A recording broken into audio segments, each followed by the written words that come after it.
arestado po ang 4 na suspect sa pagpatay sa babaeng negosyante at kanyang kaibigan sa Peñaranda sa Nueva Ecija. Kabilang sa inaresto ang kaibigan ng biktimang si Regine na si alias Lerma. Nakuwanan pa ni Regine sa selfie si Lerma at ang gunman na nakasuot po ng face mask. Nasapul din sa CCTV ang pagbaba ng gunman mula sa kotse ni Regine. Makalipas po ang ilang sandali ay bumalik ang lalaki na naka-backride sa tricycle. Bumaba siya at nagsaboy ng kerosene sa sasakyan bago niya po ito sinilaban. Makalipas ang ilang oras ay tumambad na ang wala ng buhay na si Regine at ang kaibigan na si Michael na nagsilbing driver po ng kotse. Nahuli nga po sa follow-up operation si Lerma at 3 kasabwat. Lumalabas sa investigasyon na alitan sa pera ang ugat ng krimen. Patuloy pa rin po ang manhunt operation sa gunman na tukoy na rin ng mga pulis. Samantala po naman sa ilang pang balita sa probinsya, hinalay po at pinatay pa ng kanyang katrabaho ang isang sales lady sa San Juan, Southern Leyte. Nakasubsubpot wala ng damit, pang ibaba ang biktima ng madiskubre sa damuhang bahagi ng isang resort. Ito'y may sugat sa ulo na tila pinukpoka. Nakilala po ang suspect na huling kasama ng biktima bago siya madiskubre.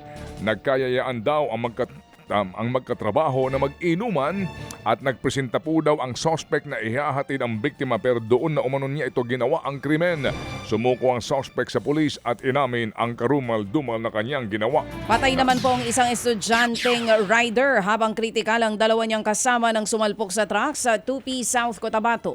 Nakahiga sa kalsada mga biktima ng madatnan po ng mga otoridad. Pare-parehong walang helmet ang 3 graduating student.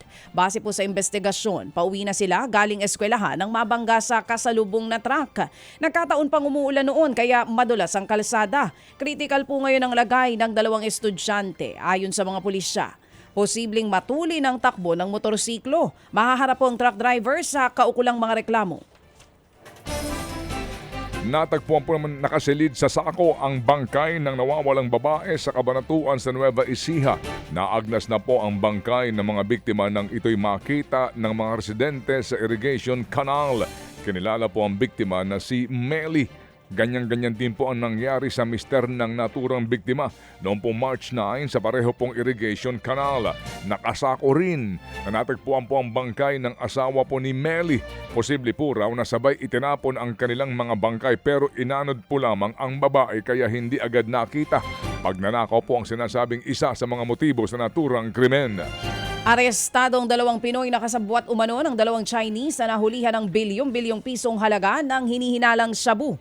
Diyan po yan sa Paluan Occidental, Mindoro. Ayon sa Philippine Army, namataan nga ang 2 Pinoy na umaaligid sa lugar sakay po ng rigid hull inflatable boat magkatapos pong mahuli ang mga Chinese. Sabi ng 2 Pilipinong arestado, may nag-utos daw sa kanila na magtungo sa lugar dahil mayroon daw silang susunduin. Iniimbestigahan pa kung kasama sa pakay nila ang pagkuha ng sako-sakong hinihinalang shabu.